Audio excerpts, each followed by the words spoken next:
A top Trump administration cabinet member is now calling for Minnesota Governor Tim Walz to immediately step down from his post due to his failed handling of the massive welfare fraud crisis, which is overwhelming his state.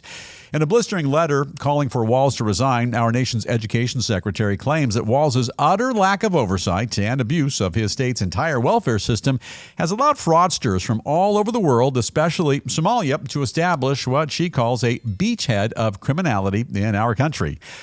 I don't know what beachhead means, but I like the way it sounds. Additionally, she says her department has now unearthed yet another massive fraud scam in Minnesota, this one dealing with fake ghost college students who have received millions of dollars in federal grants and loans without ever attending a single class. She goes on to accuse Walz of being completely asleep at the wheel while enormous amounts of fraud continue to spread throughout nearly every federal assistance program under his watch, all while doing absolutely nothing about it. Have no fear, America. Tim Walz is on the job. In conclusion, the secretary urging Walz to stop defrauding the American public, begin taking accountability for his actions, and do what's best for the people of Minnesota by stepping aside and letting more capable leadership take the reins. In the meantime, Walz is also facing boatloads of additional pressure from the Agriculture Department, which is now demanding that the governor recertify all of his state's SNAP recipients in the next 30 days in order to make sure they're genuine U.S. citizens who actually deserve to receive benefits. Not to be left out, the Department of Health and Human Services, HHS, launching a thorough investigation into how Minnesota spent billions of dollars in federal social service funding earmarked for children and families. They're kicking things off by ordering the Walz administration to turn over a detailed list of everyone involved with either handing out or receiving benefits, including personal information such as names, addresses, social security numbers as well.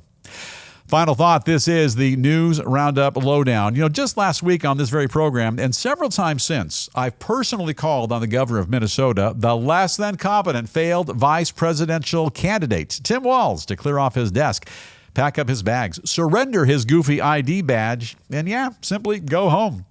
Well, for some bizarre reason, this guy, the Timinator, has refused my request. But now a Trump administration bigwig is following my lead and telling Time's Up Tim to turn in his 2 weeks' notice.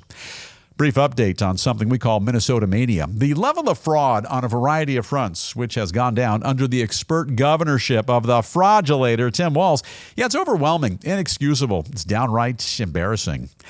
Democrats, you got to love them. Joe Biden, for example, was a deep slumber during the bulk of his presidency. And when his party revoked his resolute desk, they propped up another disaster in Kamala Harris. And she's so bright, she's the one who drafted this guy, Tim Walz, to go on the campaign trail with her. Well, they've done it again. They gave terrible Timmy 2 terms in the governor's mansion, and on his watch, it's been a nightmare of fraud at taxpayers' expense, due to the tune of, according to some estimates, more than $1 billion. And the more we dig, the more we continue to find. This is not over.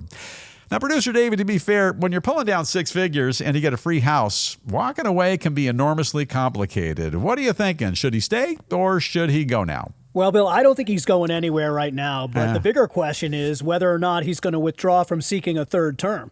Yeah, how can you in good conscience come back and say, elect me for another term? That's mind-boggling to me. In final word, the state right now should begin impeachment process. Begin immediately and do all you can to rapidly install a new governor. It's for the future of your state. It's really as simple as all that.